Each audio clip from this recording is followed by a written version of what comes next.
Umar, the second caliph after the Prophet Muhammad, peace be upon him, visited Jerusalem. He happened to be in the city's largest church when the time for prayer had come.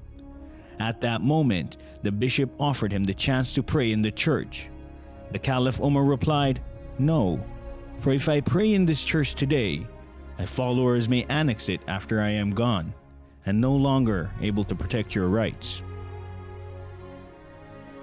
When caliphate exists on the precepts of justice, consideration for the rights of others, and an overall deep will for peace, as defined by the Quran and the Prophet himself, then caliphate has the ability to serve as a grand force for good in the world.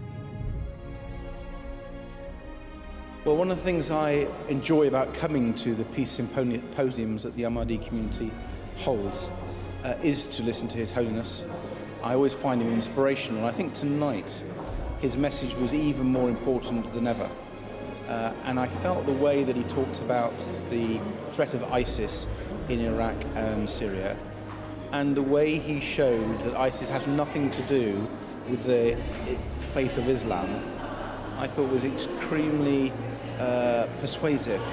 His Holiness gave a speech that was incredibly powerful, that set out all of the claims that violent groups like ISIS made and then totally demolished them in terms of what the Quran actually says.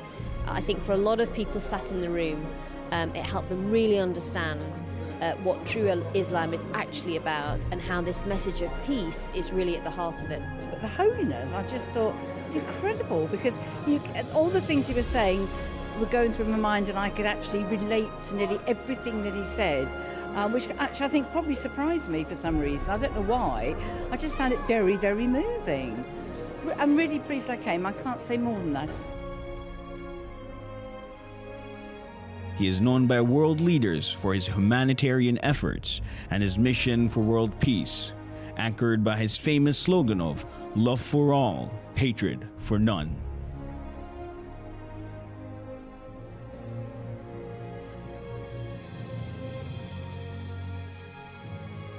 He has traveled extensively to spread the message of peace and to remind everyone to respect the rights of other human beings.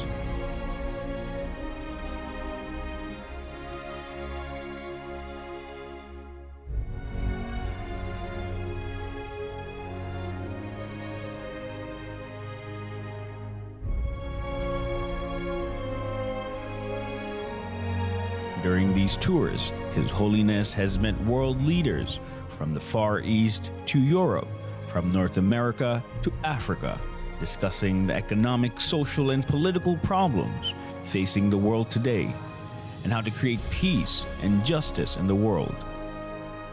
He has also met religious and community leaders in order to share common values and core ideals universal to all religions and cultures, with a view to improving the moral state of mankind and creating an atmosphere of love and affection.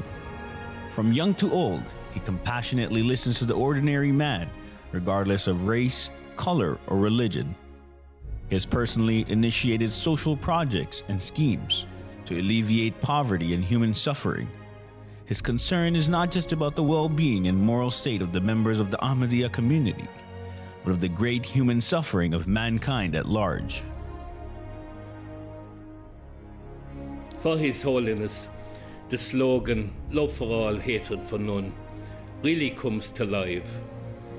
And I have borne witness to His Holiness waging a jihad of love, opposing the jihad of the sword with the jihad of the pen and of love itself.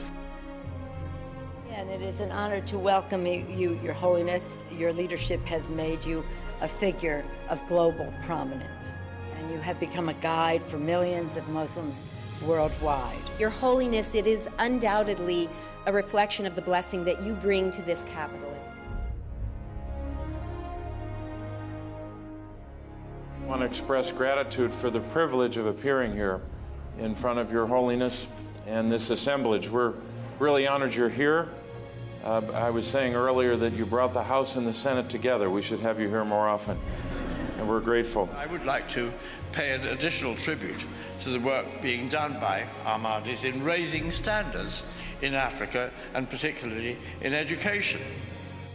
I was reflecting when I had opportunity to learn more, Your Holiness, about your service, particularly about your contribution to the people of Ghana in the late 1970s and early 80s. And it reminded me of something remarkable that happened here in our great state a few years ago in Death Valley. You may even recall this. In the winter of 2004, there were 7 inches of rain that fell on Death Valley. A few months later, the spring of 2005, the entire valley was carpeted with flowers. And it was just a reminder that Death Valley wasn't dead, it was dormant. It was waiting for the seeds of possibility to be sown. And I think about, Your Holiness, the extraordinary work you did in Ghana, particularly your agricultural commitment, bringing wheat to the people of Ghana. It had never been done in the history of that country. You sowed the seeds of possibility, and it's a reminder to all of us as we deal with the issue of ignorance and poverty and disease, as you have committed your life to, that when the right conditions come along, success is irreversible. It's inevitable. Success simply will find its way.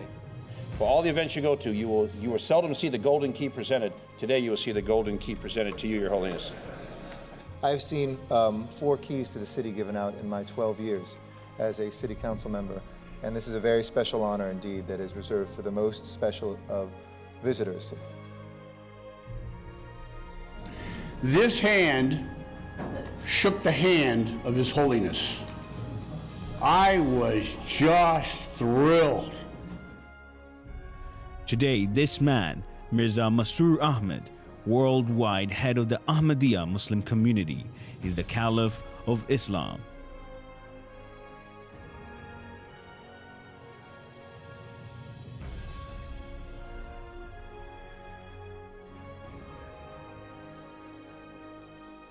His followers number in the tens of millions, spread over 200 countries across the world, making him the leader of the largest single group of Muslims in the world who follow one Imam. The Caliph, who has spoken at Capitol Hill, the British Parliament, the European Parliament, and has held court with dozens of world leaders, is celebrated as a champion of peace by leaders across the world.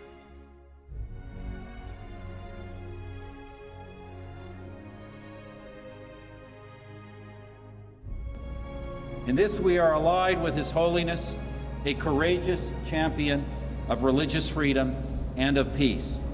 We especially applaud the Khalifa for denouncing those who pervert faith by claiming it as a justification for violence.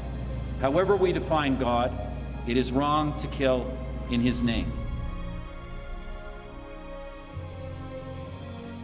Today, when we, the Ahmadiyya Muslim Jamaat, raise the slogan of love for all and hatred for none as a means to establish global peace, we do so directly in fulfillment of the teachings of the Holy Quran and the practice of the Holy Prophet, peace and blessing of Allah be upon him.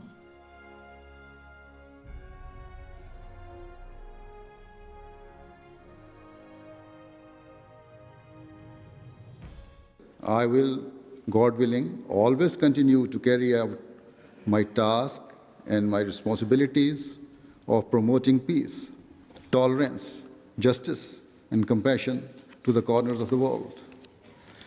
I will continue to tell all people that in order to be relieved of the pain and suffering that we face today, we must adopt true justice and equality.